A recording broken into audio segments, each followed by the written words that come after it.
വഖഫ് നിയമ ഭേദഗതിക്ക് അംഗീകാരം നൽകിയ JPC നടപടിയിൽ പ്രതീക്ഷ പങ്കുവച്ച മുനമ്പം സമരസമിതി. JPCക്ക് മുന്നിൽ തങ്ങളുടെ ആശങ്കകൾ വ്യക്തമായിരിക്കുന്നതാണ്.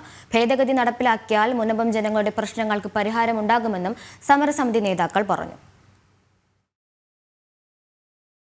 1995-ലെയും 2013-ലെയും വഖഫ് നിയമ ഭേദഗതികൾ ഭരണഘടന നൽകുന്ന സ്വാതന്ത്ര്യത്തിന് തടസ്സം നിൽക്കുന്നതായിരുന്നു. പോക്കുവരവ് നടത്തി ഒരാൾ കൈവശം വെച്ചിരിക്കുന്ന സ്വത്തുവകകൾ വഖഫിന് എഴുതിയെടുക്കാൻ കഴിയുന്നതായിരുന്നു ഈ നിയമങ്ങൾ.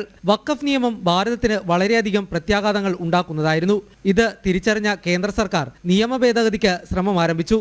JPC അധ്യക്ഷൻ ബാംഗ്ലൂരിലെത്തിയപ്പോൾ മുനമ്പത്തെ ജനങ്ങളുടെ ആശങ്കകൾ സമിതിക്ക് മുന്നിലെത്തിക്കാൻ കഴിഞ്ഞിരുന്നുവെന്നും സമരസമിതി പ്രവർത്തകർ പറഞ്ഞു. ബാംഗ്ലൂർ ജഗദാംബികം പാൽ വന്നപ്പോൾ ഞാനും വികാർ ജനറലുമെല്ലാം നേരിട്ട് പോയി ഞങ്ങൾ മെമ്മോറാണ്ടം കൊടുക്കുകയും ഈ അമെൻമെൻറ്റിൽ മാറ്റപ്പെടേണ്ടതായിട്ടുള്ള ചില ഭേദഗതികൾ ആവശ്യമാണ് എന്ന് ഞങ്ങൾ പ്രഖ്യാപിക്കുകയും ചെയ്തിരുന്നു. മുൻകാല പ്രാബല്യത്തോടു കൂടി ഈ നിയമം നടപ്പിൽ വരിക ചെയ്താൽ മുനമ്പത്തീരത്തെ 610ഓളം കുടുംബങ്ങൾക്ക് 100% ശാശ്വതമായ പരിഹാരം ലഭിക്കും. നിയമ ഭേദഗതി വരുത്തണമെന്ന ആവശ്യം സമരസമിതിയും മുന്നോട്ട് വെച്ചിരുന്നതാണ്. മുൻകാല പ്രാബല്യത്തോടെ ഭേദഗതി വരുത്തിയാൽ മുനമ്പത്തെ 610 കുടുംബങ്ങളുടെ പ്രശ്നങ്ങൾക്ക് പരിഹാരമുണ്ടാകുമെന്നും സമരസമിതി ഭാരവാഹികൾ വ്യക്തമാക്കി.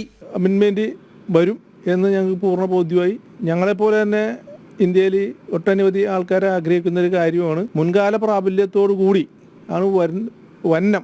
അങ്ങനെ വന്നാൽ മാത്രമേ ഞങ്ങൾക്ക് അതുകൊണ്ട് ഗുണമുള്ളൂ. എന്തായാലും അത് വരട്ടെ, വരുന്നതിൽ സന്തോഷം. നിയമ ഭേദഗതി നടപ്പിലാക്കുമെന്ന് സമരസമിതിക്ക് BJP ഉറപ്പ് നൽകിയിരുന്നതാണ്. നേരത്തെ മുനമ്പത്തെത്തിയ JPC അംഗവും BJP നേതാവുമായ അപരാജിത സാരംഗി അടക്കമുള്ള നേതാക്കൾ സമരസമിതി പ്രവർത്തകരുമായി ആശയവിനിമയവും നടത്തിയിരുന്നു. ജനം, കൊച്ചി.